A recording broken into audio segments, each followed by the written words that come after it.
Bom dia, irmãos. Quantos estão alegres por estar na casa do Senhor, diz amém. Nós vamos colocar de pé, irmãos. Nós vamos iniciar o nosso culto nessa manhã com a leitura do Salmo 138. Salmo 138.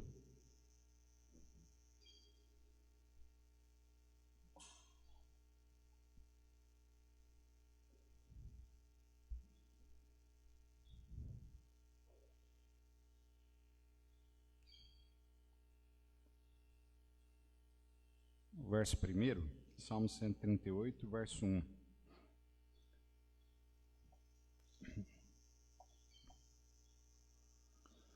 A palavra de Deus nos diz assim: Eu te louvarei de todo o meu coração, na presença dos deuses a ti cantarei louvores. Amém? Que esse seja o nosso desejo nessa manhã, de louvar ao nosso Deus com todo o nosso coração mesmo. Nós venhamos louvá-lo da forma a qual Ele merece. Amém? Vamos orar? Santíssimo Deus e eterno Pai, Senhor, nós te agradecemos pela oportunidade a qual o Senhor nos dá mais uma vez de podermos estar aqui na tua casa, podermos, ó Pai, louvar e exaltar ao teu santo e maravilhoso nome. E nós queremos, ó Pai, implorar ao Senhor neste momento perdão pelos nossos pecados que temos cometido diante da tua santidade, diante do nosso próximo, ó Pai, e que o Senhor, ó Pai, também receba nessa manhã o nosso louvor como cheiro suave e agradável diante da sua presença. Que o Senhor também, ó Pai, dê a nós um coração aberto a ouvir, ó Pai, a tua palavra, que nós possamos compreendê-la, guardar, ó Pai, e praticar tudo quanto o Senhor venha a nos dizer. Tem misericórdia de nós, ó Pai, faça com que nós possamos sair daqui nesta manhã bem melhores do que quando aqui chegamos, melhores servos do Senhor, com o coração, ó Pai, realmente transformado pela tua palavra. E é em nome de Jesus é que nós te pedimos, te agradecemos, com o perdão dos nossos pecados. Amém e amém. Muito bem, irmãos. Ainda de pé, o irmão Lucas vai chegar. Vamos louvar o nosso Deus. Amém?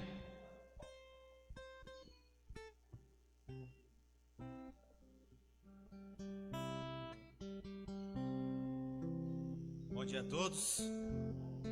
Então nós vamos cantar alguns cânticos nesta manhã, do cantor cristão, dando início pelo de número 6.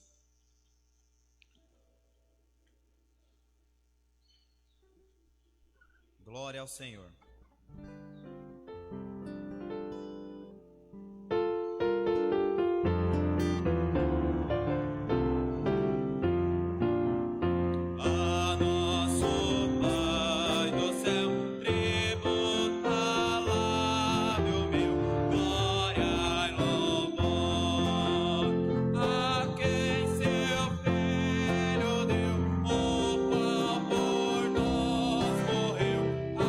Quem me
469 do Cantor Cristão, Corajosos.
Nós vamos orar e nós vamos, após a oração feita pelo recolhimento dos dízimos e das nossas ofertas, nós vamos cantar o cântico 485. Enquanto cantamos esse cântico, você pode sair do seu lugar, vir até aqui na frente e depositar ali suas ofertas e seus dízimos. Então nós vamos nesse momento ter uma palavra de oração. Senhor Deus, amado Pai, nós graças te damos pela oportunidade de estar em tua casa te louvando e te engrandecendo. Pai, nós queremos te pedir neste momento, por esse tempo de recolhimento das nossas ofertas, dos nossos dízimos, ó Pai, das nossas contribuições, que o Senhor possa estar abençoando a cada um dos irmãos que estará contribuindo, da mesma forma os que não poderão contribuir hoje, que o Senhor possa suprir as nossas necessidades e que esse dinheiro, ó Pai, que tudo que está sendo levantado possa ser utilizado para manutenção e para o mantimento da tua obra, Pai. É nisso que eu te peço e também agradeço em nome de Cristo Jesus. Amém.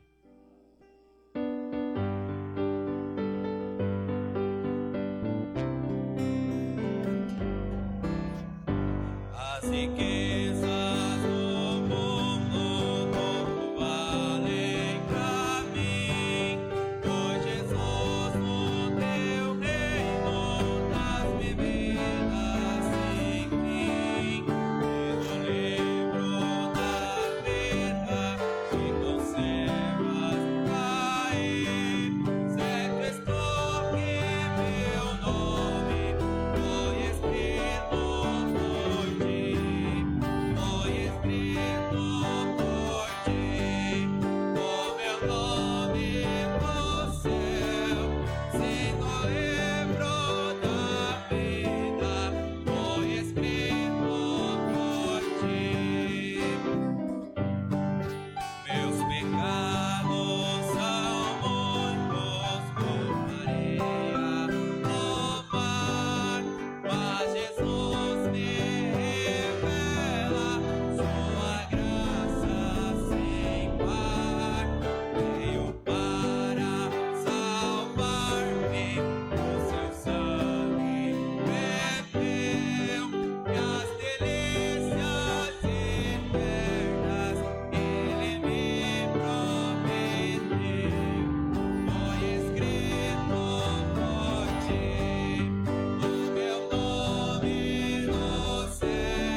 podem se sentar. O pastor Misael tem a palavra.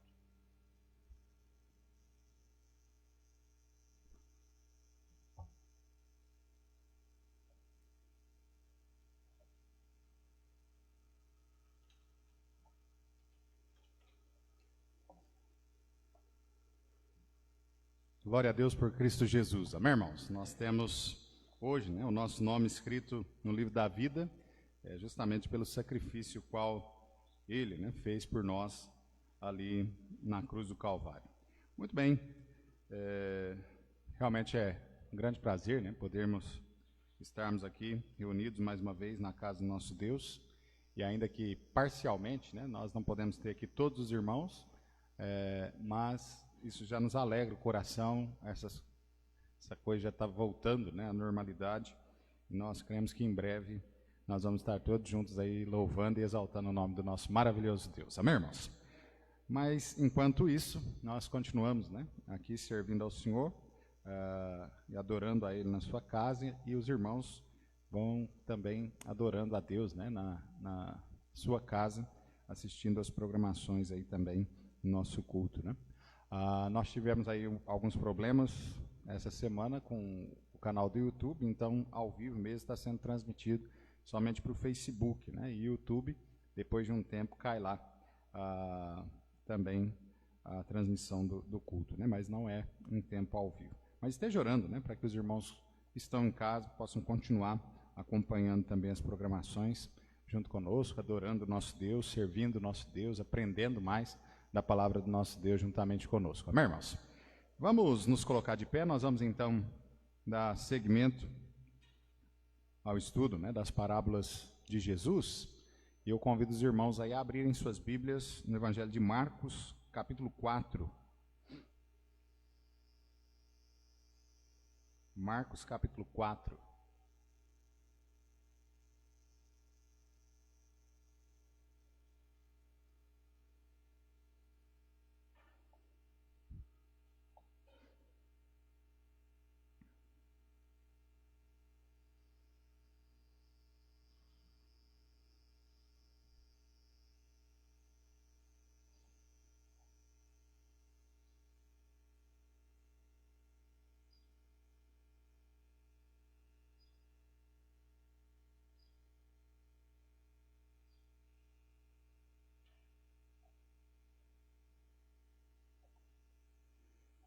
Muito bem, Marcos capítulo 4, versículo 26 a 29. Todos achados? Amém.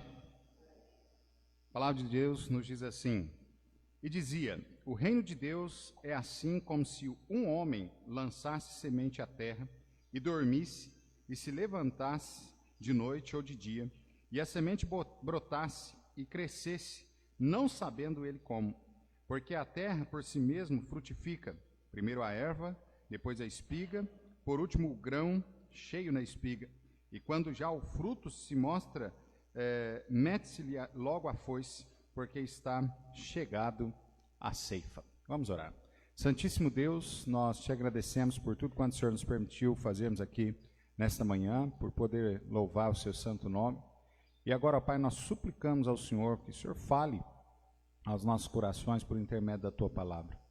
Que o Senhor nos ajude, ó Pai, a compreendê-la, e também que o Senhor dê a nós o desejo também de praticá-la a cada dia. Que o Senhor, ó Pai, grave a Tua palavra nas nossas mentes, no nosso coração. Nós queremos também pedir ao Senhor por aqueles irmãos que estão nas suas casas neste momento, por conta desta pandemia. O Senhor esteja, ó Pai, fortalecendo eles também a cada dia. O Senhor sabe, ó Pai, também o que cada um dos Teus filhos necessita. O Senhor supra as necessidades de cada um deles. Nós imploramos ao Senhor também pela saúde de muitos que estão enfermos, em especial nós pedimos aí pela irmã Aparecida Ramos, a irmã Aparecida Lemes também. Nós pedimos ao Pai pela irmã Iracema, o irmão Rodrigo, também continua abençoando a saúde do João Gabriel também. O Senhor possa estar colocando suas mãos. Ó Pai, o Senhor sabe sobre cada um daqueles que estão passando por enfermidade. O Senhor visite a cada um nesse momento. Exponha sobre eles, ó Pai, o teu cuidado, até mesmo, ó Pai, o seu poder. Cura, ó Pai, a cada um deles das suas enfermidades também. Nós rogamos e confiamos no seu poder E é em nome de Jesus é que nós te pedimos, te agradecemos, com perdão dos nossos pecados. Amém e amém. Podeis sentar, irmãos?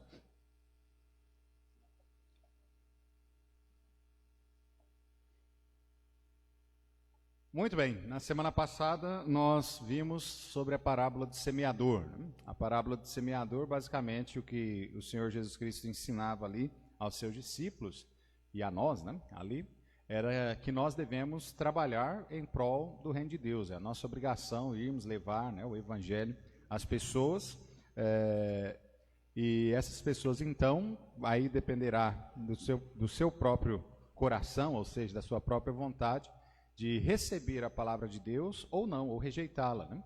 E ali, na parábola do semeador, o Senhor nos ensina ali sobre 4 tipos de corações, né? 4 tipos de solos que às vezes nós encontramos nesse trabalho da evangelização. Eu disse aos irmãos, né, na semana passada, que agora Jesus continua, basicamente, ensinando a mesma coisa aos seus discípulos, mas agora aqui no capítulo 4, no versículo 26 a 29, Jesus agora não está falando mais sobre... dando tanta ênfase, melhor dizendo, né, sobre o que nós devemos fazer, sobre a obra humana, né, nós, dos salvos, com respeito à salvação, de irmos, anunciarmos e semearmos, né, a palavra de Deus. Mas agora Jesus começa a mostrar aqui o outro lado, né, da história, e ele agora começa a mostrar que esta semente a qual nós semeamos, há ali o poder de Deus, e Deus é quem trabalha através do evangelho, Deus é que trabalha no coração das pessoas. E ele então convence, né, como nós sabemos, lá no Evangelho de João, capítulo 16, o evangelista lá diz que é o Espírito de Deus que convence, né, o mundo do pecado, da justiça e do juízo. Amém, irmãos? Então, nosso dever é qual? Evangelizar. Amém ou não? Esse é o nosso dever, a comissão, né, a grande comissão a qual Cristo deu à sua igreja na sua ascensão era justamente essa, de irmos por todo mundo, anunciarmos o Evangelho a toda criatura. E agora, então, verso 26 a 29, basicamente o que acontece, né, nós podemos dar uma analisada no contexto, talvez por conta do ensinamento da parábola do semeador, os discípulos ali, eles acabaram caindo num desânimo muito grande. Até mesmo porque, olha, Senhor, se nós vamos pregar, e basicamente, aí, estatisticamente, pelo que o Senhor nos diz, 25% daquele trabalho qual nós vamos fazer é que vai surtir resultado, então talvez ali eles tenham esmurecido um pouco. E aí agora, Jesus, nessa parábola da semente, e ele mostra então, olha, que vocês não devem ficar preocupados com os resultados, porque os resultados competem, né, a mim, competem ao Espírito Santo de Deus, e é ele quem trabalha realmente nos corações, convencendo, né, o mundo do pecado, da justiça e do juízo. Amém, irmãos? Então ele vai estar falando, né, com respeito a isso. Então Jesus, ele mostrou, né, esse outro lado da história aí. A semente é a palavra de Deus, e embora o semeador não veja inicialmente nenhum resultado ao semear a semente, nós podemos ter certeza que aquela semente, né, vai germinar algum dia, ela vai crescer, ela vai brotar ali, e nós sabemos disso, né? Então Jesus, ele continua até mesmo ensinando sobre o reino de Deus com o mesmo padrão, ensinando por meio da questão dessa ideia, né, do agricultor, da roça ali, e que muitas das vezes o homem, ele sai para o campo, e ele vai lá e ele semeia a sua semente, às vezes até, os irmãos aí que já trabalharam, né, na agricultura sabem disso, às vezes até sem muita previsão de chuva, né, como nós estamos passando esse período longo de seca que nós estamos enfrentando aí, e às vezes o semeador vai lá, e é por pura fé mesmo, ele semeia lá, crendo, né, que a chuva vai vir em algum momento, e que vai molhar a terra ali, e que aquela semente irá germinar ali, e irá crescer. E Jesus traz justamente essa ideia com respeito ao Evangelho, irmãos. Nós devemos semear a palavra de Deus e semear ela com fé. Amém, irmãos? Crendo que realmente Deus vai fazer a obra. Quantas pessoas nós vamos encontrar lá no céu, e talvez aquelas que nós até pregamos o Evangelho para ela algum dia na vida, e aquela pessoa, naquele momento, rejeitou a Cristo Jesus, mas nós acabamos por perder contato, né, com essa pessoa, e passado algum tempo, essa pessoa talvez encontrara outros servos de Deus que continuaram pregando o Evangelho, e aquela pessoa então se converteu, e quando nós chegarmos lá no céu, nós vamos ter grandes surpresas com respeito a isso. Amém? Então nós não devemos estar preocupados quanto ao resultado, o resultado da evangelização. Nós devemos estar preocupados, sim, com o trabalho em si, em que nós devemos ir e anunciar o evangelho às pessoas perdidas neste mundo. O resultado já é com Deus. O resultado também é dependendo, né, também daquilo que a pessoa, a decisão a qual a pessoa irá tomar por Cristo. Então Jesus, ele deixa, né, essa questão clara para nós. Então nós nunca devemos fechar a nossa mente com respeito a isso. Não está dando resultado, então vou parar. Um dos grandes problemas nas igrejas evangélicas, até mesmo com respeito a grupo de evangelismo, é justamente isso, né? Quando inicia-se um grupo de evangelismo ali, as pessoas iniciam com aquele fogo, aquela vontade de ir, e é um grupo grande e tal, e eles começam a evangelizar, e daí a pouco, por não verem os resultados, é que eles vão desanimando um a um, vão deixando de frequentar, né, o grupo, de frequentar aquele momento de evangelização. Muitos, até mesmo por dentro da igreja, né, na sua vida com Cristo, de servo de Deus, estão evangelizando, né, pessoas à sua volta. E às vezes até você evangeliza ali, trabalhou já 20 anos com um cidadão do lado ali, e você falando de Cristo para ele tantas vezes, e aí você chega num momento, porque você não viu o resultado, você desanima, deixa de evangelizar aquela pessoa também. Então, amado, isso é errado, né? Nós devemos continuar pregando o evangelho, e ciente de que os resultados virão da parte de Deus, e obviamente também parte da decisão daquelas pessoas tomaram. Amém? Eu já contei isso aqui, né, um tempo atrás, gostaria de contar novamente como exemplo. Lá em Franca, né, na primeira igreja, nós tínhamos um vizinho do lado esquerdo, né, da igreja, quem sai, a porta da igreja, do lado esquerdo, e era um vizinho, pensa num vizinho que ele era avesso a crente mesmo. Os irmãos sabem, nossa igreja é uma igreja tradicional, não tem tanto barulho, não tem nada disso, mas tudo que se falava com respeito à igreja, aquela pessoa era contrária mesmo. A rua, né, diz aí o ditado, a rua é pública, né? E até os irmãos que paravam um carro de frente à casa dele, ele dava um jeito de encrespar, né? Então a igreja até evitava de parar o carro na frente da casa dele, né? O pessoal parava para outros lados. E por vezes, né, o pastor Roberto Smith e outros irmãos tentaram falar do Senhor Jesus Cristo para ele sempre rejeitando, ele sempre bravo com aquela situação. Dado há muitos anos que se passaram, ele vendeu aquela casa, né, por não aguentar realmente ali os crentes ali perto e tal, e ele então mudou para outra cidade e tal, e perderam, né, contato totalmente com essa pessoa. Muitos anos depois, né, o pastor encontra essa pessoa em uma outra cidade, e essa pessoa vem a ele, né, feliz, sorridente, totalmente contrário do que era o normal do relacionamento, e aí chega, né, falando, olha, eu queria vir aqui falar para o senhor que eu entreguei minha vida ao Senhor Jesus Cristo. Amém, irmãos? Então veja que nós não podemos fazer é esmurecer na obra de Deus. Nós devemos continuar indo adiante, né, anunciando o evangelho de Cristo Jesus. Então na parábola do semeador, Jesus enfatizou a responsabilidade humana com respeito à pregação do evangelho. E nessa parábola aqui, Jesus enfatiza o poder divino sobre a semente que é semeada, ou seja, sobre a palavra de Deus, sobre o evangelho. Nós vamos ver aí 3 pontos aí rapidamente que nos deve chamar a atenção nessa parábola. Primeiro, o imperceptível começo que tem o reino de Deus. Olha comigo aí no versículo 26, mais uma vez, ele diz assim, e dizia, o reino de Deus é assim como se um homem lançasse a semente à terra. Amado, o reino de Deus, né, ele começa de forma imperceptível. E é engraçado, nós olhamos isso até mesmo no começo de igrejas, né? Simboliza aí o começo desse reino em muitos lugares, e aí a gente vê que começa de forma imperceptível. Alguns homens de Deus, né? Ali Deus levanta um homem de Deus para ir para algum lugar, uma cidade, um país, e ele então ali ir anunciar o evangelho.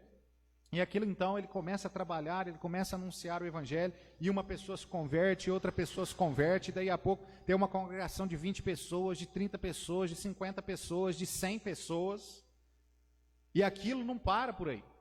Ela começa de uma forma imperceptível, mas daí a pouco, né, este reino de Deus, ele se alastra pelo mundo. Quando nós chegamos ao início da igreja primitiva, nós levamos o nosso pensar lá no início da igreja primitiva, nós vemos justamente isso. A igreja começa, né, pelo ministério do nosso Senhor Jesus Cristo ali, e ele começa chamando 12 apóstolos. E ele começa então trabalhando com aqueles homens. Daí a pouco ele tem um grupo um pouco maior de 70 pessoas. Daí a pouco um grupo um pouco maior de 120 pessoas. Daí a pouco um grupo de 500 pessoas. E então Atos capítulo 2 ali, né, depois da ascensão do Senhor Jesus Cristo, de fato ali estabelecimento da igreja, a vinda do Espírito Santo de Deus, e aí começa um crescimento grandioso da igreja na terra, aonde pessoas vão sendo salvas, já ali em Atos 2, né, quase 2.000 pessoas se convertem ao Senhor Jesus Cristo, e a coisa vai crescendo, de forma que alguns teólogos dizem que o final do livro de Atos, a igreja de Jerusalém aproximadamente já tinha 120.000 membros. E, amado, isso vai crescendo mais espantosamente ainda, e isso vai tomando, né, proporções a níveis mundiais.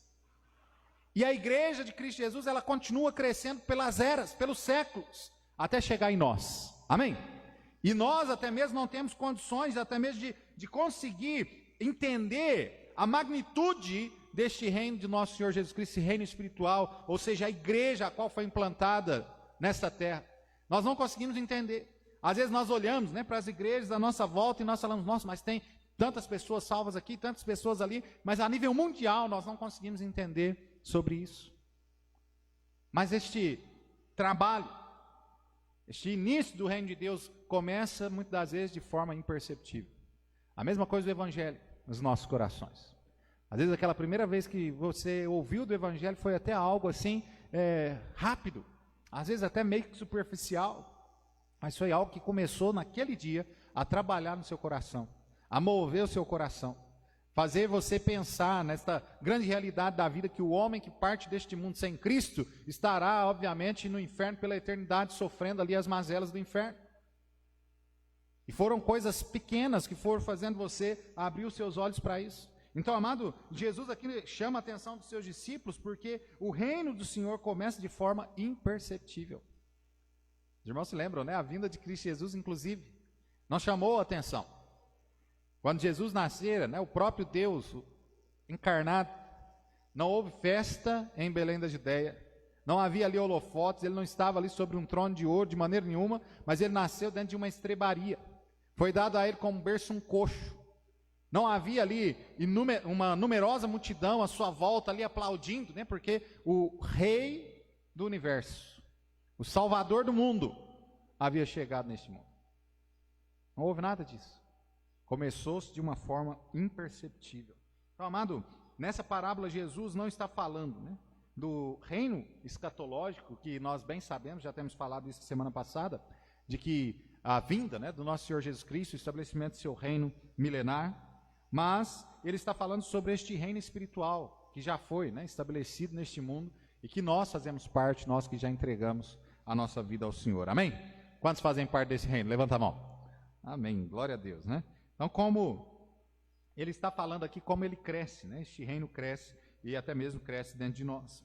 É necessário, irmãos, existir um semeador. Apesar do reino de Deus ele iniciar de uma forma imperceptível, mas é necessário sempre que haja um semeador. Jesus, ele veio a este mundo, né? Jesus foi chamado de palavra vivente. Amém? A palavra andava no meio do povo. Ele anunciava, né, a obra de Deus Pai a todos os homens.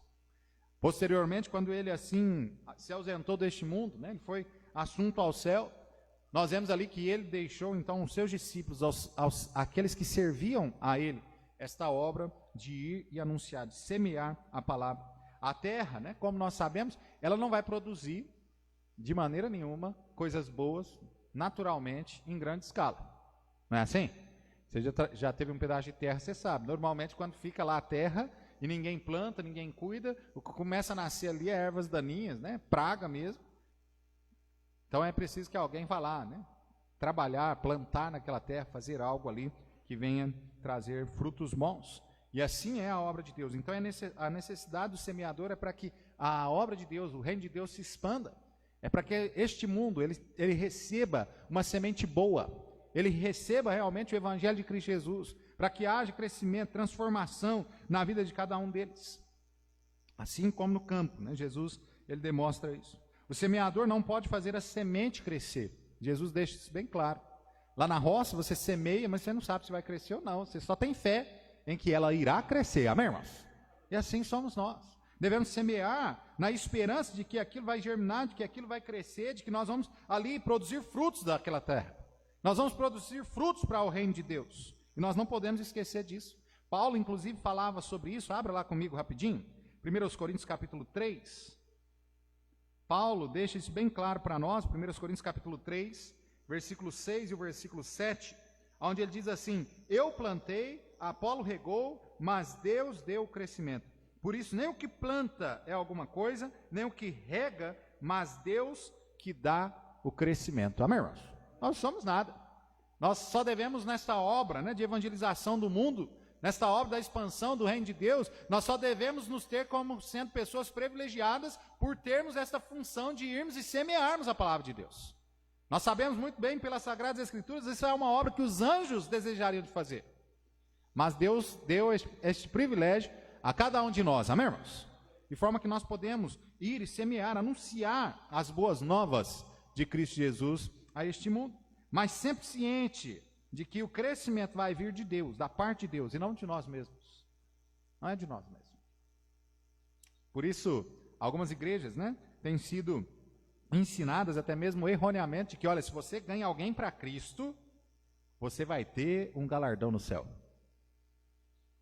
Se você ganhar alguém para Cristo, Deus vai te recompensar por isso. Amado, Deus vai te recompensar por pregar o evangelho, não importa o resultado, amém ou não? Deus deixa isso bem claro para nós. O que importa é o nosso trabalho em ir anunciar o evangelho às pessoas. Por isso até mesmo há muitas pessoas por dentro da igreja tristes, amarguradas, porque nunca ganhou alguém para Cristo. Eu nunca ganhei alguém para Cristo, e aí eu não vou ter galardão, e aí eu não vou pregar também, porque não há resultados. Mas na verdade, amado, o que a palavra de Deus diz é que vai haver um contemplamento, né, de um galardão para você, se você anuncia as boas novas de Cristo. O resultado é com Deus, amém? Não é nosso, é dele. Então Deus está olhando para nós, cada um de nós, e vendo se realmente nós estamos fazendo com que o reino dele cresça nesse mundo. Se nós estamos realmente anunciando às pessoas, nós estamos falando do amor de Cristo Jesus para as pessoas.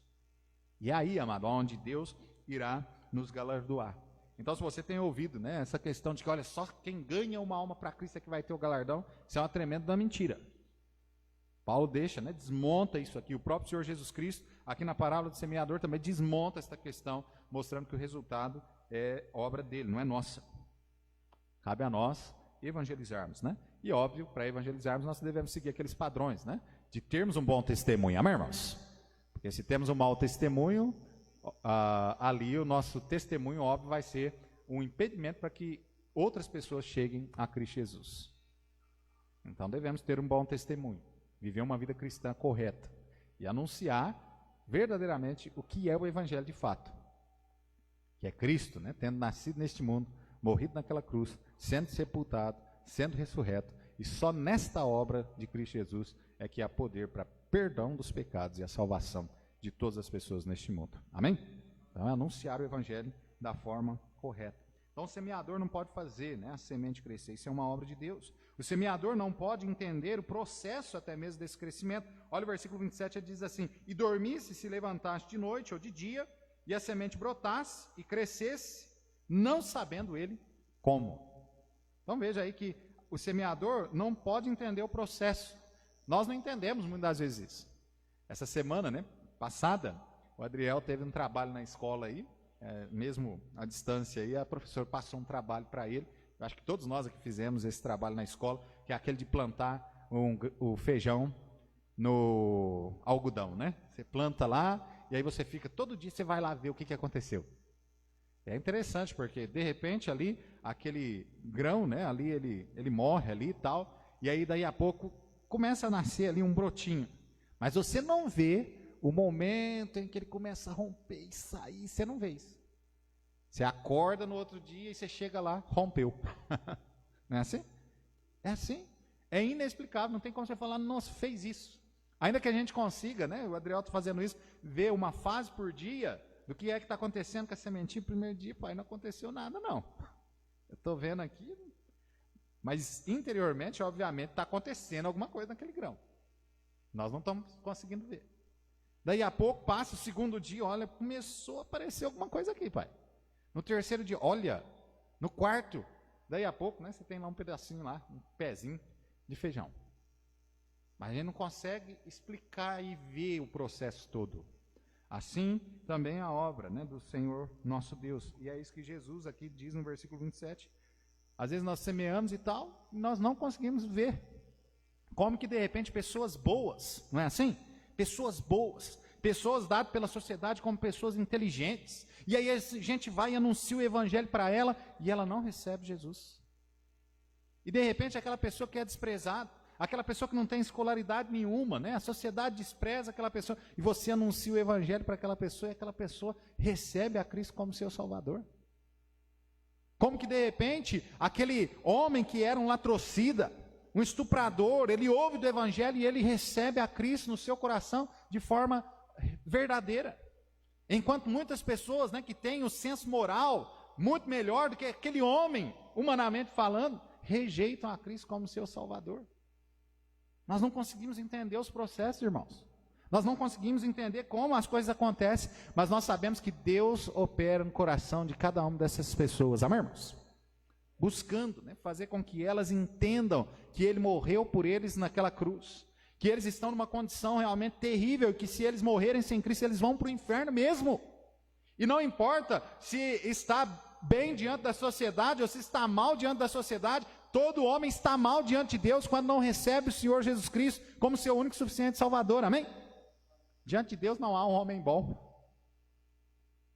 Lembra lá, Romanos 3, verso 10? Não há um justo, nenhum sequer. Todos se extraviaram e juntamente se fizeram inúteis. Não há quem faça o bem, não há nenhum só. Sabe por quê? A palavra de Deus diz, não há quem faça o bem. A gente olha para o mundo e a gente fala assim, não, mas tem tanta gente fazendo o bem. Parece até que a palavra de Deus está errada, não é? Só que a palavra de Deus nunca está errada, amém, irmãos? Nunca. É porque todas as pessoas que aí fora estão tentando fazer o bem, elas têm um motivo egoísta nos seus corações. Todas. E muitas vezes até nós. Muitos crentes também estão fazendo o bem com um motivo egoísta no coração. Ah, eu vou dar porque a Bíblia fala, dá e ser-vos a dado, né? Quando na verdade, Jesus ali está nos ensinando, ó, que se nós damos, se nós ajudamos as pessoas, Ele vai nos abençoar. Isso é fato, amém, irmãos? Mas esse não deve ser realmente aquilo que nos impulsiona a fazer o bem. O que deve nos impulsionar a fazer o bem é o quê? O amor. É o amor. Só que na maioria das vezes nós estamos fazendo as coisas realmente esperando algo em troca. Atrás das nossas ações, né, há uma atitude egoísta, uma atitude pecaminosa. Então é isso quando a palavra de Deus diz que não há ninguém que faça o bem, não há nenhum só. É porque o homem sem Deus, ele realmente não tem condição nenhuma de fazer o bem. Diferente quando realmente a pessoa entrega a sua vida ao Senhor Jesus Cristo e o processo até mesmo ali que Deus, né, o Espírito Santo de Deus causa no coração daquela pessoa, é um processo tão maravilhoso que aquela pessoa começa a fazer o bem sem olhar a quem, sem esperar algo em troca. Ele começa a manifestar o mesmo amor o qual Cristo Jesus manifestou por nós naquela cruz. Um amor altruísta e não um amor egoísta que muitas vezes nós demonstramos. Amém, irmãos? É a realidade. Nós precisamos, né, de fato entender essas questões. Entender que o homem, né, sem Deus, ele necessita realmente de um Salvador. E esse Salvador é Cristo Jesus. Amém? E nós devemos anunciar, ciente de que nós não vamos conseguir nunca compreender este processo. Como é que Deus faz? Eu sei que se cada um de nós que tivéssemos tempo nessa manhã para contarmos o nosso testemunho de conversão, nós iríamos ver que Deus agiu de uma forma diferente na vida de cada um de nós. Alguns chegaram, de repente, à presença de Cristo, né? Foram salvos, quando parece que estavam vivendo a melhor fase da vida. Outros chegaram diante da presença de Cristo Jesus quando estavam vivendo talvez a pior fase da vida. Mas glória a Deus que todos nós temos recebido a salvação em Cristo Jesus, amém? Não importa a situação a qual nós estávamos passando. Então, basicamente, esse processo também não nos interessa muito. O que interessa, de fato, é que nós somos salvos por Cristo Jesus, amém? Isso é que deve encher o nosso coração. O semeador não apenas não pode fazer, né, a semente germinar, como também ele não sabe como ela germina. Deus age poderosamente, misteriosamente e inexplicavelmente na implantação do seu reino. Nós não podemos entender porque a semente produz resultados gloriosos numa vida morta. como nós vivíamos sem Cristo Jesus. Amém? Uma vida mal cheirosa. Muitos de nós aqui vivíamos, né, na prática de pecados que, diante da sociedade, era coisa terrível. Terrível. Mas nada disso impediu, né, o processo ali transformador, qual, quando nós recebemos a Cristo Jesus, houve em nossas vidas. Segundo, então nós vemos aí que é imperceptível essa obra, o começo, né, do reino de Deus é algo imperceptível. Segundo, é progressivo também o desenvolvimento do reino de Deus. Olha o que ele diz aí no versículo 28, porque a terra por si mesma frutifica, primeiro a erva, depois a espiga, por último o grão cheio na espiga. Então veja, amado, o processo do desenvolvimento do reino de Deus é um processo progressivo. A semente cresce imperceptivelmente. Lembra, eu acabei de falar sobre a experiência que o Adriel está fazendo. É algo imperceptível, você só vai vendo que vai tendo alguma coisa. E de repente você fala do amor de Cristo para alguma pessoa, a pessoa rejeita, está brava com aquilo e tal. No outro dia você chega ali falando de Cristo para aquela pessoa já despontou algumas curiosidades sobre o que você tinha dito ontem para ela. E o negócio vai tendo uma mudança e daí a pouco o coração, você vai vendo a pessoa e tal. E aquela mudança e de repente há uma conversão. Eu já citei aqui os irmãos, né? O testemunho de conversão do meu pai. Alguém que não cria em Deus. De fato, inimigo declarado de Deus. Quando minha mãe se converteu, eu ficou bravo. Ele queria era acabar com tudo mesmo. Proibiu ela de ir na igreja. Brigava com ela todos os dias. Até que, tendo proibido ela de ir na igreja, não foi mais. Mas o pastor, né, muito sábio naquela época, o pastor disse para ela, olha, a irmã fica em casa e a igreja vai estar orando por ele. Amado? E por isso, né, lá em Salmo 126 diz que aquele que anda, né, lançando a preciosa semente, anda chorando, orando ali diante de Deus, clamando diante de Deus por salvação de almas, esse voltará sem dúvida trazendo consigo seus molhos. Amém, irmãos?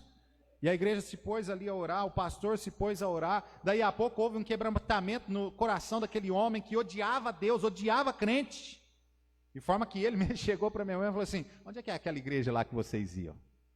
E ele foi, né, e ele se converteu, e amado, ele só deixou de servir a Deus neste mundo, porque ele passou para servir a Deus do lado de lá, amém, irmãos? Mas é a obra a qual Deus faz no nosso coração. Algo começou, alguma coisa chamou a atenção dele, talvez até mesmo a fidelidade da minha mãe diante de Deus, mesmo não indo na igreja, talvez ali orando no seu quarto sempre, lendo a palavra de Deus sempre, algo chamou a atenção do coração daquele homem. E hoje, né, nós temos a nossa família toda servindo a Deus. Olha como a obra de Deus começa de uma forma insignificante. Eu posso dizer para os irmãos, né, nossa família, a primeira pessoa a se converter foi minha mãe, depois então meu pai, depois meus avós, meus tios, nós. E hoje nós temos uma grande família, né? Que serve ao nosso Deus. Amém, irmãos? Não é diferente na família de vocês, eu sei disso. Deus tem salvado, amém, irmãos? E irá continuar salvando. Se nós continuarmos servindo ao Senhor fielmente, a obra de Deus continua sendo feita, mesmo desta forma imperceptível no coração de muitos, mas vai alcançar resultados tremendos, resultados eternos. Amém? Resultados eternos. Então, amado, a semente cresce, imperceptível. A semente também cresce automaticamente. Olha o versículo 28. Porque a terra por si mesma frutifica primeiro a erva, depois a espiga, por último o grão cheio. Veja que o versículo começa dizendo, porque a terra por si mesma frutifica. Ou seja, a semente ali cresce automaticamente dentro dos nossos corações. A semente revela o seu poder. Paulo disse isso lá em Romanos capítulo 1, versículo 16. Porque não me envergonho do evangelho de Cristo Jesus, pois é o poder de Deus para a salvação de todo aquele que crê, primeiro do judeu e também do grego. Olha que bênção, é o poder para a salvação de todo aquele que crê. A única condição é qual? É crer, e aí não importa a situação a qual essa pessoa passa nessa vida, né? Moral, social, não importa qual seja a situação, se ela crê, ela vai ser salva, amém? Tem poder, o evangelho tem esse poder aí, não só automático, né, como um poder realmente grandioso, que vai salvando pessoas, vai transformando vidas, isso é maravilhoso. A semente cresce também inevitavelmente, versículo 27 e 28 que nós lemos, ele dormiu, foi lançada a semente, e ele dormiu, o semeador dormiu, e no outro dia chegou lá, a semente havia brotado, daí a pouco passa-se o tempo, aí o processo do versículo 28, né, primeiro a erva, depois a espiga, e por último o grão cheio na espiga. Mas amado, a semente ela cresce, e isso é inevitável. Ou seja, todos nós que recebemos a Cristo Jesus como Salvador, é impossível que nós não venhamos crescer.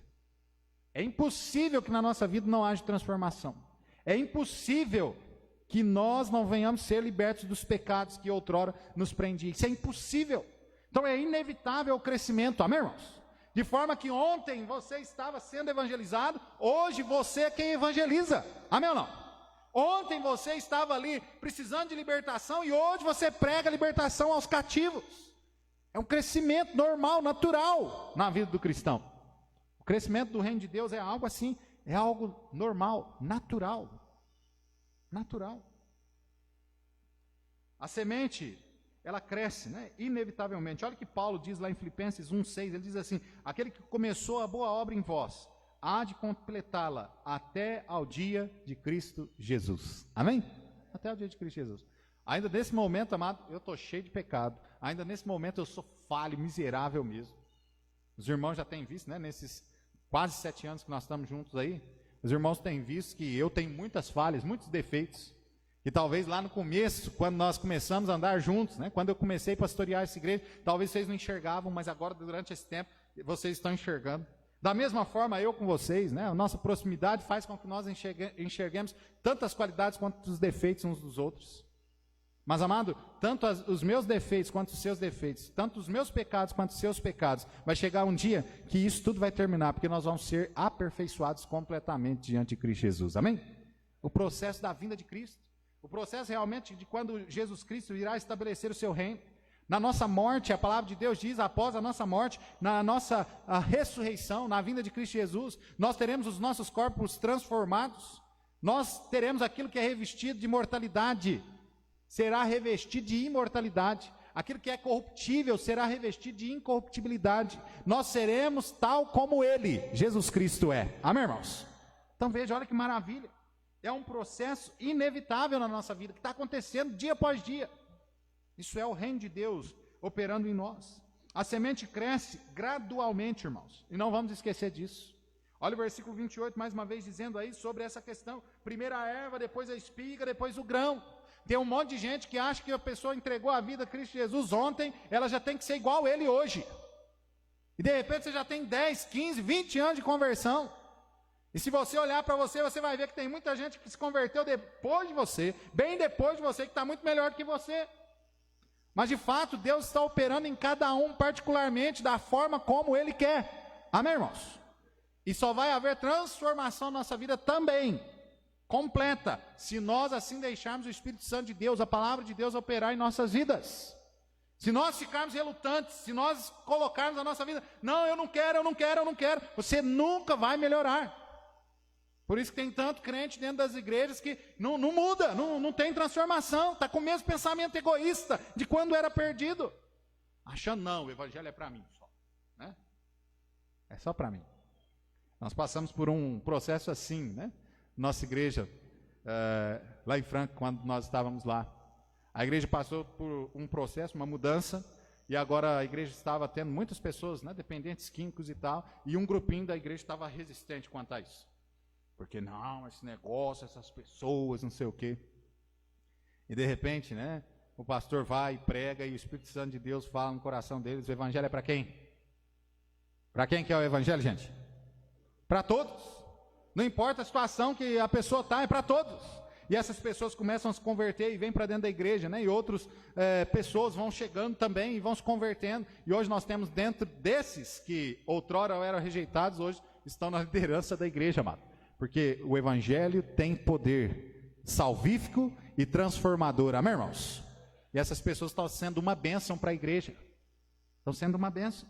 Então veja, amado, que a semente ela cresce gradualmente. Nós não podemos, assim, esperar que a pessoa que se converteu ontem seja tal como nós. Nós devemos respeitar o processo. Nós não podemos olhar para o irmão do nosso lado e falar, não, você tem que ser exatamente como eu sou. Há um processo ali que deve ser respeitado. Aquela pessoa tem que vencer os seus pecados, as suas mazelas, sim, assim como nós. Mas Deus está operando nele. O que nós devemos fazer é olhar para essas pessoas com simpatia. Amém ou não? Inclusive nós cantamos um hino assim, né? Olhar com simpatia o erro, do irmão, não é nem do pecador não, hein? Não é nem do perdido, não, é do irmão. É do irmão. E que muitas vezes nós olhamos, você não é igual eu. Lembra do fariseu e do publicano? A diferença daqueles dois homens é bem simples. Era perspectivas que eles tinham de si mesmo. A visão que eles tinham de si mesmo. E às vezes o grande problema que causa intriga no meio de nós é justamente essa visão que nós temos de nós mesmos. E nós somos tão pecadores miseráveis, irmãos, que quando a gente vai se comparar com alguém, a gente nunca se compara com alguém melhor do que nós. É sempre com alguém pior. Verdade ou não é? Pensa em mim, eu jogo bola pra caramba. Pensa num cara bom de futebol, sou eu. Quando você me compara com o pior perna de pau que tem na cidade. Então, às vezes eu estou fazendo essa, né? Só como exemplo, mas às vezes eu estou fazendo essa visão. Nossa, mas eu sou tão bom nisso, né? Mas eu estou me comparando com o pior. Ou com um dos piores naquela área. Eu não faço assim, ó. Pensa num cara bom de bola. Você lembra do Ronaldinho Fenômeno? Nossa! Deixa ele no chinelo. É mentira. É mentira. Então, amado, não devemos, né, fazer esse tipo, né, termos esse tipo de visão de nós mesmos. Por isso que quando nós nos aproximamos da palavra de Deus, quando nós nos aproximamos de Cristo Jesus, nós começamos realmente a entender e ter a visão correta de nós mesmos. E nós começamos a entender que nós somos o pior de todos os homens, o mais miserável, o mais pecador. E que se não é Cristo na nossa vida, o que seria de nós? Nós estamos aí fazendo culto, né, nas casas, a gente faz só com a família ali.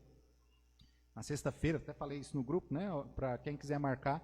E na sexta-feira nós fizemos lá na casa do irmão Otávio. Na terça-feira nós vamos estar fazendo na casa da irmã Marlene, só com a família deles. Mas, amado, na sexta-feira nós falamos justamente sobre isso, né? Estava lá o irmão Otávio, a dona Margarida, e estava o irmão Cristiano e a família lá. E a gente falando justamente sobre isso, né? Como nós somos miseráveis pecadores mesmo. E que às vezes a gente se distancia de Deus, e aí quando a gente se distancia de Deus, a gente começa a ter essa visão perversa de nós mesmos, achando que nós somos melhores que qualquer outra pessoa. E aí a gente aproxima de novo da Bíblia, a gente começa a ver que a gente é miserável mesmo. A gente distancia novamente, a gente começa a enxergar os defeitos do irmão fulano de tal, do ciclano, do Bertrano. E amado, aqueles defeitos sempre tiveram com ele. O que mudou não foi a pessoa, o que mudou foi a sua perspectiva agora de ver. Antigamente você estava perto de Deus, você passava por cima de todos aqueles defeitos, de todos aqueles problemas, sem nenhum tipo de problema, porque você estava ali com o amor de Deus no seu coração, amando aquela pessoa. Mas quando você distancia, você começa a amar a si mesmo, você começa a identificar os defeitos, você começa a ver aquilo como um grande problema na sua vida. E o servo de Deus não deve agir assim. Amém, irmãos? Não deve. De maneira nenhuma. Então, amado, nós precisamos entender, há um processo gradual na vida de cada um de nós. E que nós precisamos cuidar das nossas vidas ao lado de Cristo Jesus. Nós precisamos pregar o Evangelho, anunciar as boas novas de Cristo Jesus. Nós devemos fazer e preocupar com aquilo que é o que Deus tem para as nossas vidas. Para as nossas vidas. Então, uma pequena semente. Jesus deixa bem claro aí no verso 28. Essa pequena semente, ela tem um grande potencial. E um grande potencial até mesmo para se tornar uma enorme árvore, né? Jesus depois falando sobre, os irmãos se lembram, a parábola, né? Sobre o grão de mostarda. E ele compara o reino de Deus àquilo ali, aquele pequeno grão, o menor de todos os grãos, o grãozinho de mostarda. E que plantado, né? Cresce ali, basicamente uma árvore, onde até mesmo os ninhos, até mesmo os passarinhos, vêm fazer ninhos naquele lugar. Então, amado, a semente, a palavra de Deus, né, ela tem um grande potencial na vida de qualquer pessoa. Mas é que precisa haver aceitação. Amém? Tanto o perdido precisa aceitar a palavra de Deus, o Evangelho, como sendo verdade, entregar a sua vida a Jesus, como os salvos também precisam aceitar a palavra de Deus, aquilo que Deus está falando aos nossos corações para que haja mudança, para que haja transformação. Olha só comigo Efésios capítulo 4, nós estamos terminando, tá bom? Efésios capítulo 4, nosso tempo ali já. Efésios 4, 12 e 13, diz assim: querendo o aperfeiçoamento dos santos, para a obra do ministério, para a edificação do corpo de Cristo, até que todos cheguem à unidade da fé e ao conhecimento do Filho de Deus, a homem perfeito, à medida da estatura completa de Cristo Jesus. Quando foi a última vez que você se mediu com Cristo Jesus? Quando foi? Está vendo? O alvo aqui, o alvo o qual Deus tem para a nossa vida, é que nós cheguemos à medida e estatura perfeita de Cristo Jesus. Responde aí consigo mesmo. Quando foi a última vez que você se mediu com Cristo Jesus? E aí quando a gente se mede com Cristo Jesus, a gente tem uns problemas sérios para resolver, não é? Será que o meu amor está igual de Cristo Jesus? Pensa aí. Será que a minha compaixão para com as pessoas está tal como a de Cristo Jesus? Será que a minha misericórdia está para com as pessoas tal como a de Cristo Jesus? Será que a minha santificação está tal como Cristo Jesus? Será que o meu trabalho, o meu serviço está tal como de Cristo Jesus? Ixi, aí dá um problemão, não dá, irmãos? A gente acaba medindo a nossa vida por Cristo Jesus e a gente começa a ver que a gente está muito aquém daquilo que Deus espera da gente. É impossível nós nos medirmos com Cristo e falar assim, não, eu estou além. É impossível. É impossível. Por fim, terceiro, Jesus chama-nos a atenção nesta parábola, né, para a gloriosa consumação do reino de Deus. Olha o versículo 29, ele diz assim, e quando já o fruto se mostra, mete-se logo a foice, porque está chegado a ceifa. Amado, uma coisa é certa, a consumação do reino de Deus está próximo de acontecer. Amém ou não? Jesus, quando ele ensinava, na sua vinda aqui, nesta terra, ele ensinava sobre os sinais que precederiam a sua vinda. E ele disse, olha, vocês vão ver, antes da minha vinda, vocês vão ver que realmente vai haver terremotos, pestes, guerras. Amados, você sabe, esse momento que nós estamos vivendo, nunca houve tanta catástrofe, tanto destas coisas que Deus deixou como exemplo de que estaria vindo prestes, perto da sua vinda, como nós estamos vivendo agora. Hoje há mais guerras acontecendo no mundo do que em qualquer momento na história. Que isso, pastor? É? Inúmeras guerras. Hoje há terremotos. Quem aí é mais ou menos da minha idade, né? Para baixo aí? Não, para cima, né?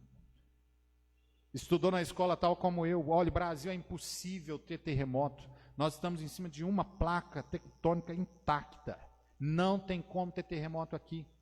Se não me engano, ano passado ou ano retrasado, eu posso estar enganado aí quanto à data, mas nós tivemos um terremoto em Franca. Os irmãos se lembram, chegou, parece que até Ribeirão Preto. Meu sogro estava deitado no sofá da casa dele, ele falou assim que sentiu como se alguém tivesse ido lá e quebrado o pé do sofá e puf. E lembra você na escola? É impossível ter terremotos no Brasil. Furacões. Assim, nós já começamos a ver alguns aparecendo por aí, no sul do Brasil. Essa semana, inclusive, eu nunca tinha escutado isso, né? Mas vendo um dos jornais, telejornais aí, falando assim que o sul do Brasil só perde em potencial para furacões, tornados, para o norte dos Estados Unidos. Hã? O clima é propício para isso. Eu nunca tinha ouvido isso, amado. Nós estamos vendo pestes. Você começa a seguir para trás na história e você vai ver que ultimamente tem havido um curto espaço de tempo entre uma peste e outra. Nós já estamos sofrendo agora com Covid, sofremos aí atrás com H1N1, com a gripe aviária, não sei mais o que. Nós temos sofrido com pestes, amado. A vinda de Cristo Jesus está próximo de acontecer. E que bom quando a gente pode falar glória a Deus, né? Que bom. Mas será que se a gente dá uma examinadinha boa na nossa vida, Será que a gente vai poder falar isso mesmo? Eu sei que quando nós falamos, né, amém, glória a Deus, quando se fala sobre a vinda de Cristo, é pensando na parte boa que nos toca, não é assim? Pensando, Cristo vai voltar, acaba-se o sofrimento, amém ou não? Acabou o sofrimento, Cristo voltou, acabou o sofrimento, a paz, nunca mais vai haver morte, choro, tristeza, dor alguma. Mas nós precisamos pensar, nós temos cumprido o nosso trabalho. Como nós estamos falando sobre o processo de evangelização, será que se Cristo volta hoje, será que nós vamos poder chegar lá e ele falar assim, entra aí, servo bom e fiel? Ou será que nós vamos ter que entrar assim, perdoa, Senhor, eu falhei mesmo?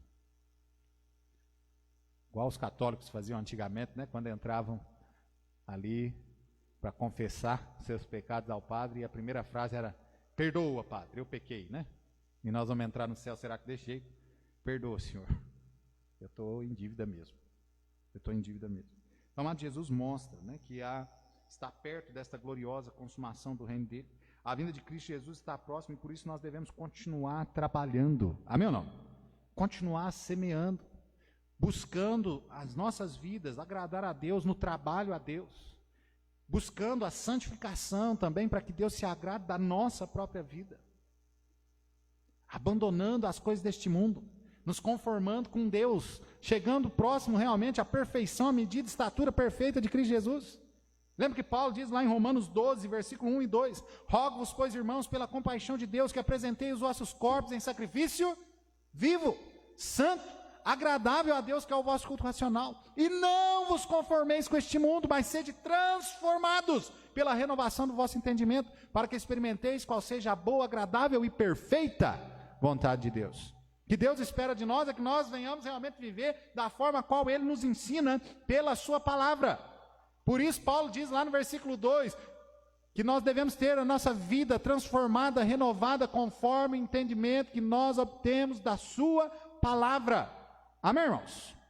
Só que como haver transformação, como haver mudanças, se muitas das vezes nós nem contato com a palavra nós temos?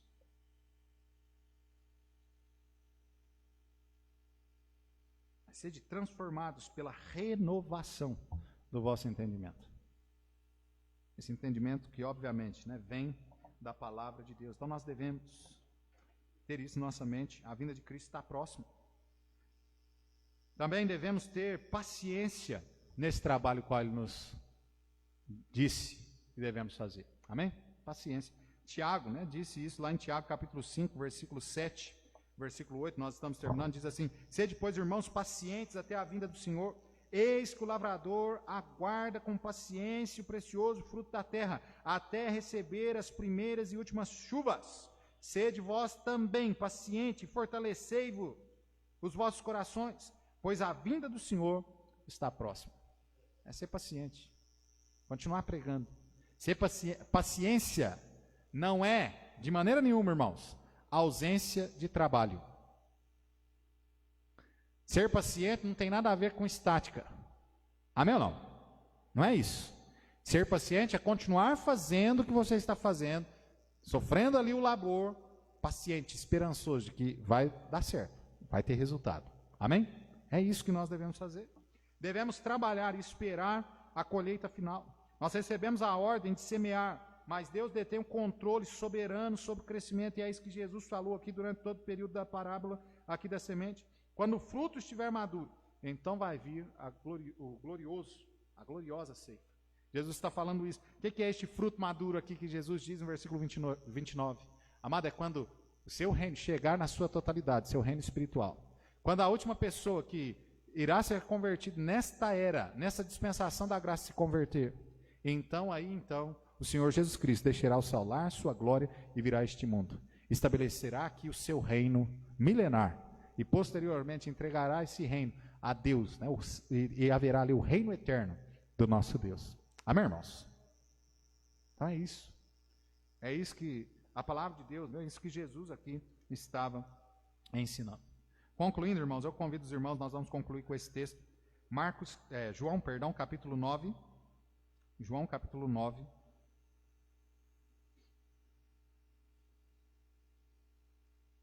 E já vamos nos colocar de pé, nós vamos fazer a leitura dele de pé, encerrando o culto.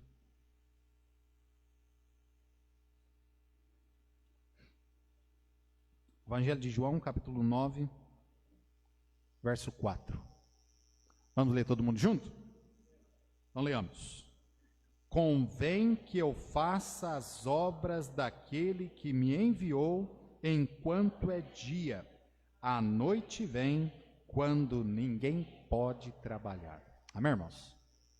Esse trabalho de semear a palavra de Deus, pregar as boas novas de Cristo Jesus, é uma responsabilidade nossa, de cada um de nós aqui. E convém que nós façamos, né? Jesus deixa para nós aí, convém que isso seja feito enquanto é dia. A noite vem, quando ninguém pode trabalhar. Nós temos esta vida, e somente esta vida, para anunciarmos as boas novas de Cristo Jesus. E nós não sabemos, assim como o perdido não sabe quando irá partir deste mundo sem Cristo e ser lançado no inferno, nós também não sabemos quando é que Cristo Jesus irá nos chamar. Então, por isso, nós precisamos, né, trabalhar na obra da evangelização com urgência. Como diz lá o cântico, né, do cantor cristão 427, né, conquistar o mundo para Cristo Jesus. Trabalhar com esse afim, ganhando almas para Cristo Jesus. Amém? Vamos orar? Santíssimo Deus e eterno Pai, Senhor, nós te agradecemos pelo tempo qual o Senhor nos permitiu termos na tua casa. Agradecemos, ó Pai, pela tua palavra. Ajuda-nos, Senhor, que de fato nós venhamos cumprir com o propósito pelo qual o Senhor nos chamou. Nós possamos anunciar as boas novas do Senhor, sem nos preocuparmos com o resultado, mas anunciarmos o teu evangelho com qualidade, de forma que as pessoas possam entender, ó Pai, que elas possam também se render aos pés de Cristo Jesus. Ajuda-nos, Senhor, a entender que isso é a prioridade em nossas vidas, que não é correr atrás das riquezas deste mundo, da fama, de nada disso.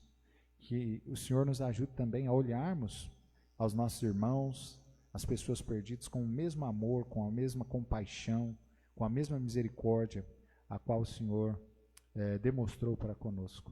Tem misericórdia, Pai, das nossas vidas. Abençoa, Pai, o teu povo. O Senhor sabe da dificuldade que cada um dos nossos irmãos tem enfrentado. O Senhor coloque suas santas mãos, ó Pai, provê a eles aquilo que eles necessitam. E em nome de Jesus, nós te pedimos, te agradecemos, com o perdão dos nossos pecados. Amém e amém. Ok, irmãos, sem mais então, a graça e a paz do nosso Senhor Jesus Cristo esteja com cada um. Deus abençoe. Oi, crianças, bom dia, tudo bem com vocês? Eu espero que sim. Estou aqui para dar mais uma aula hoje que o Papai do Céu vem estar me usando para falar no coração de cada um de vocês aí na casa de vocês. Vamos estar começando a nossa aula com uma oração. Senhor, meu Deus, eu estou diante da Tua presença, Pai, te agradecendo por essa oportunidade de estar aqui mais uma vez para falar da Sua palavra no coração de cada criança, Deus, cada família que está em casa, Pai. Vem estar te pedindo que o Senhor venha estar me usando, Deus, que venha estar anunciando a Sua palavra, Senhor Jesus. Venha estar te pedindo que o Senhor venha estar abençoando cada criança no seu lar, Deus. Venha estar fazendo a Sua vontade, Deus, cuidando deles, guardando eles e abençoando eles cada dia, Deus. Em nome de Jesus, amém. Eu vou estar lendo um versículo. Eu vou ler Salmos 77, no versículo 14, que diz assim: Tu és o Deus que faz maravilhas. Tu fizeste notória a tua força em todos os povos.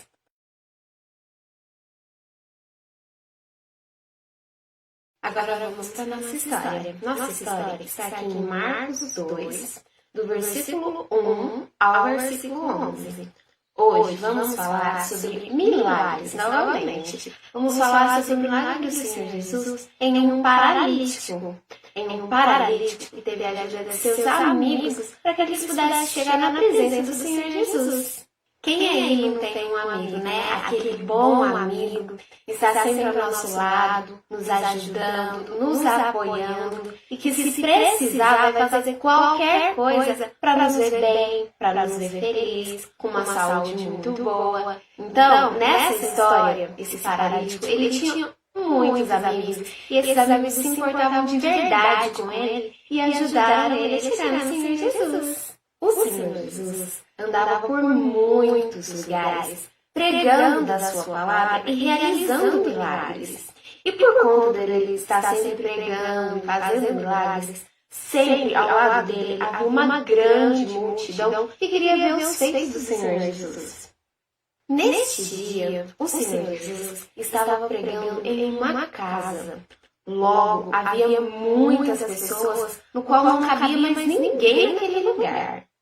Ali por perto havia um paralítico que vivia em seu leito. Ele estava muito doente. Um paralítico, crianças, é uma pessoa que não consegue andar. Ele só vive deitado, ou sentado. Nesse caso, ele vivia deitado em seu leito. Então, 4 amigos sabiam que o Senhor Jesus estava pregando naquela casa e que ele poderia realizar um milagre na vida daquele paralítico. Então, eles foram até lá, pegaram aquele paralítico e levaram até a casa onde o Senhor Jesus estava. Mas, chegando lá, eles viram aquela grande multidão e pensaram por onde a gente vai passar. Não tinha espaço para passar pela porta, muito menos pela janela. Tinha muita gente mesmo naquele lugar. Que será que eles fizeram? Eles estavam empenhados a ajudar o amigo deles. Então eles fariam qualquer coisa para que eles pudessem levar ele até o Senhor Jesus. Então um deles teve uma brilhante ideia. Por que a gente não passa ele pelo teto? Então eles subiram, carregaram o paralítico até o teto, abriram um buraco enorme e passaram a cama dele pelo teto. Isso, criança. A Cacá estava lá e eles desceram a cama dele pelo teto. Então aquele paralítico estava na presença do Senhor Jesus. Ele olhou para ele e disse assim, aqui no versículo 11: levanta-te, toma o teu leito e vai para casa. Então, naquele momento, o paralítico pegou a cama dele, levantou e foi para casa. Ele estava curado, crianças, e as pessoas que estavam ali naquela casa, lembra que eu disse que era muita gente? Eles ficaram maravilhados com o poder do Senhor Jesus que pôde curar aquele homem. E além disso, crianças, ele também salvou ele, livrou ele de todos os seus pecados. Então, além dele estar curado, ele tinha o Senhor Jesus morando no coração dele, crianças. E aquelas pessoas ficaram maravilhadas com os feitos do Senhor Jesus, porque eles tinham certeza do quão maravilhoso e poderoso ele era para realizar milagres. Crianças, como aqueles amigos que foram usados para que o milagre do Senhor Jesus fosse operado na vida dele, nós também podemos ser usados pelo Senhor Jesus para fazer grandes feitos na vida dos nossos amigos. Podemos ser usados pelo Senhor Jesus para abençoar a vida dos nossos amigos, crianças. Então a gente tem que se lembrar sempre que o Senhor Jesus é muito poderoso para realizar qualquer milagre na vida da gente e que a gente pode ser uma bênção na vida dos nossos amigos, assim como esses amigos foram na vida do paralítico. Então essa foi a nossa história de hoje, crianças. Espero muito que vocês tenham gostado. Eu estou morrendo de saudade de vocês. Eu vejo a hora da gente poder se encontrar e poder estar juntinho. Então até a próxima aula, crianças. Tchau!